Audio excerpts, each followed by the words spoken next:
Baiklah sobat-sobatnya, pada video ini kita akan sekaligus membahas yaitu menjawab pertanyaan dari salah satu kawan kita, yaitu dari Ibu Iin, yaitu apakah yang P4 nanti bisa naik ke P3. Dan di sini kita akan melakukan pembahasan terkait tentang seleksi P3K Guru tahun 2023, yang mana untuk pertanyaan yang seperti ini tentunya teman-teman yang lain juga bertanya ya. Dan di sini kalau misalkan kita simulasikan itu kira-kira seperti ini.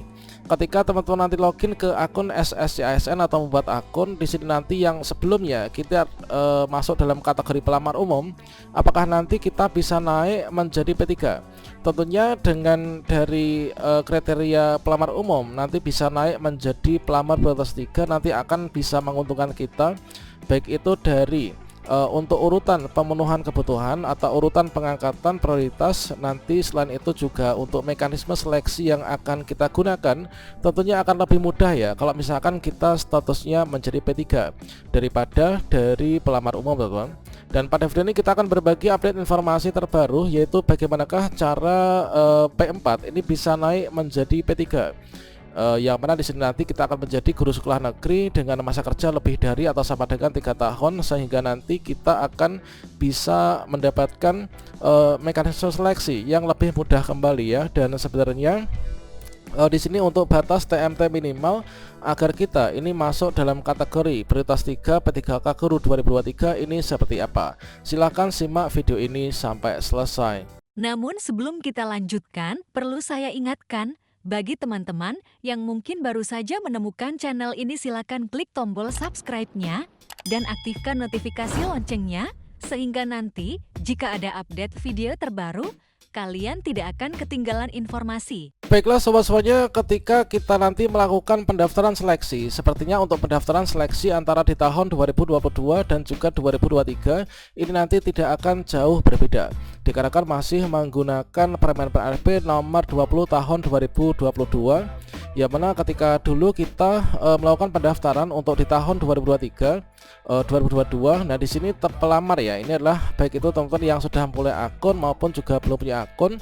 Ketika kita login ataupun juga membuat akun sscsnbkn.go.id, maka nanti dari data yang ada pada dapodik kita, nanti kita otomatis akan terdeteksi apakah kita itu sebagai P1, kemudian apakah kita sebagai P2, apakah kita sebagai P3, ataukah juga nanti kita sebagai pelamar umum. Dan tentunya di sini nanti dari penentuan kriteria atau per kategori ini nanti akan menentukan yaitu untuk mekanisme seleksi yang akan kita ikuti. Selain itu nanti juga akan menentukan besar kecilnya peluang untuk lulus ya pada seleksi P3K Guru. Dan selanjutnya untuk di tahun 2023 ini adalah nanti untuk alur pendaftaran ini nanti akan seperti ini, teman. Jadi dari teman-teman guru honor sekolah negeri maupun juga swasta yang terdaftar di dapodik, di sini nanti ikut yaitu login ke akun SSCSN ataupun juga membuat akun baru bagi teman-teman yang belum pernah membuat akun atau belum pernah melakukan pendaftaran. Dan juga untuk teman-teman yang sudah lulus passing grade di tahun 2021 ini nanti tetap kita yaitu tetap harus mendaftar ya teman-teman. Jadi teman-teman yang sudah lulus passing grade pun yang masuk dalam kategori pelamar prioritas 1 atau nanti yang tinggal menunggu penempatan, di sini nanti tetap harus login dan mendaftar pada akun SSCASN. Dan selanjutnya di sini nanti ada individu baru. Nah, individu baru itu adalah teman-teman lulusan PPG ataupun juga yang baru saja terdaftar di dapodik, nanti bisa melakukan pendaftaran. Kita nanti login atau membuat akun di SSCASN. Dan berikutnya juga untuk teman-teman dari guru honorer kategori 2 yang terdaftar pada database BKN, ini kita juga login atau membuat akun ke sscsnbkn.go.id.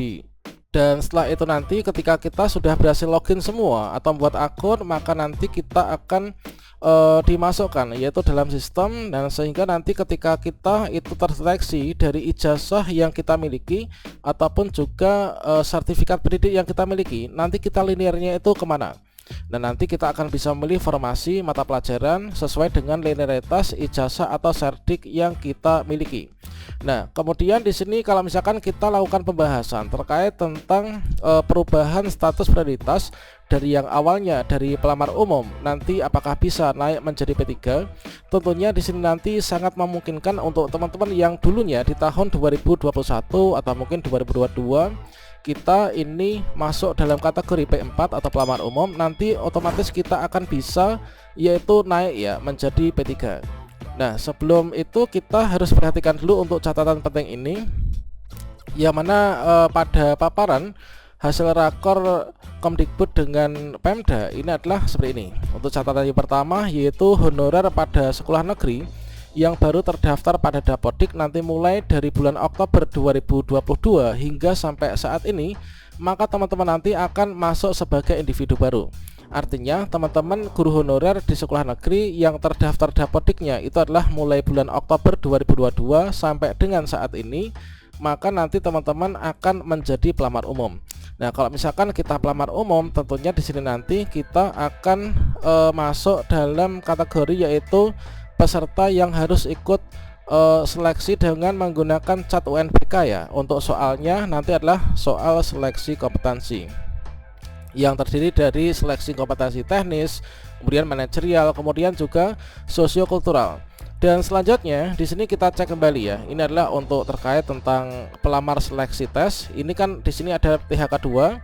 Nah, ada THK2 itu adalah harus terdaftar di database BKN kan. Nah, di sini yang kita bahas ini ada yang ini, yaitu honorer. Nah, di sini adalah untuk yang nantinya menjadi P3, menjadi P3 itulah di sini. Nah, guru honorer ini nanti masuk menjadi P3. Kemudian yang di sini guru non ASN ini adalah yang masuk dalam kategori yaitu P4 atau pelamar umum. Jadi kalau misalkan kita melihat dari transisi antara teman-teman yang awalnya dari pelamar umum ini nanti bisa naik ke P3 itu adalah seperti apa? Nah, teman-teman dari pelamar umum ketika cut off di data ya. Nah, di sini kalau misalkan kita lihat untuk guru honorer yang masuk P3 nantinya yaitu guru honorer sekolah negeri yang terdaftar di Dapodik lebih dari atau sama dengan 3 tahun, yaitu di sini nanti harus sebelum Juni 2020.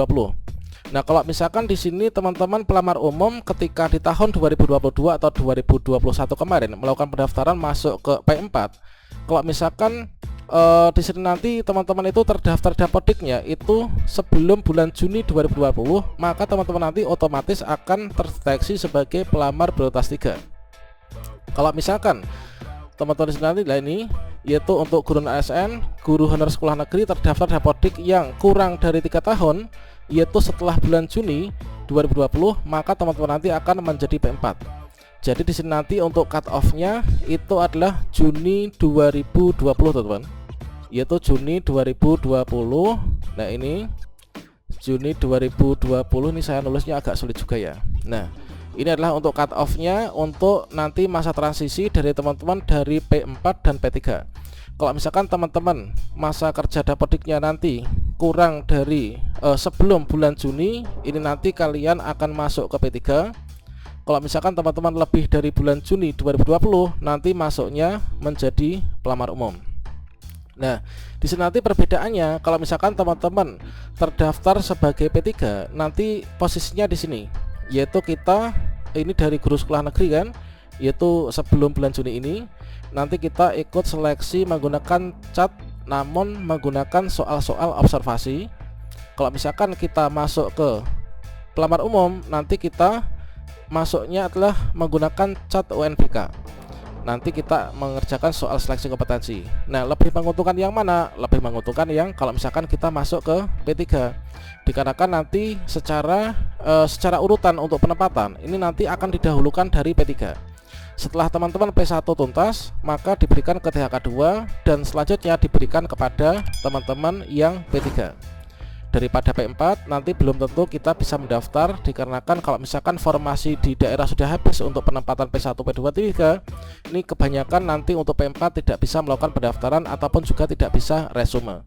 Jadi untuk cut off di tahun ini adalah nanti bulan Juni 2023. Kalau misalkan kita masa kerja Dapodiknya kurang dari atau sebelum bulan Juni kita masuk P3, otomatis nanti akan terdeteksi di Dapodik kita ketika login ke akun SSCSN ini. Kalau misalkan masa kerja kita lebih dari bulan Juni, maka kita sebagai pelamar umum artinya ikut seleksi dengan kompetensi. Oke, demikian, semoga bermanfaat dan semoga kita nanti semua lulus ya di tahun 2023 ini.